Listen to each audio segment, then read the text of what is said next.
الحمد لله والصلاة على رسول الله. قام سيدنا محمد صلى الله عليه وسلم قال: إنني خيركم من تعلم هذا القرآن الكريم. خيركم من تعلم القرآن وعلمه. خير من تعلم القرآن وعلمه. خلوه يحكي بالحال يا شباب. قال: إنني سأذهب إلى جاري اليهودي. طلب منه المسلم.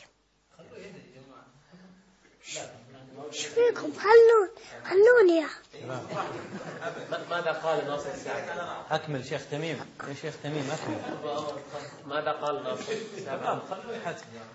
خليني أتكلم. قال ناصر السعدي الله سأذهب. أخذ ذلك الطفل ووجد سفينة تبحر إلى هناك وإلى هناك. بدون ضحك يا شباب.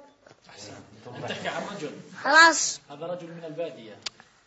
خلاص يا ناصر. أتكلم.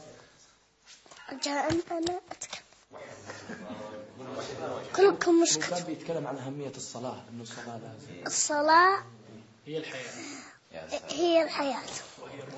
وهي قال جاره أن يذهب إلى السوق، فوجد قطعة نقد سقطت من إحدى الرجال. القصة ذي هذا قرآن. قال: وش تضحكون؟ وش تضحكون؟ هذا ضحك صهيب يا شيخ. صهيب. أنا أبكي. فوجد قطعة النقد. بدون ضحك يا صهيب. هذا قرآن. هذه قصة.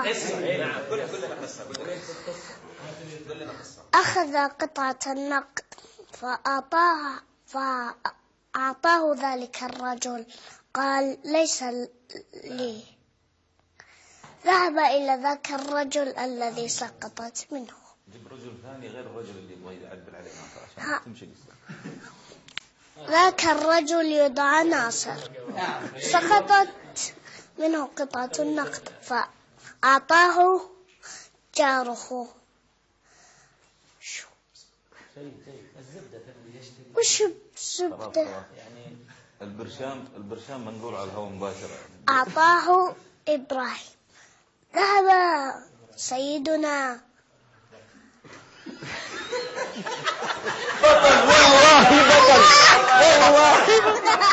ما شاء الله ما شاء الله. بطل تميم بطل. بطل ما شاء الله.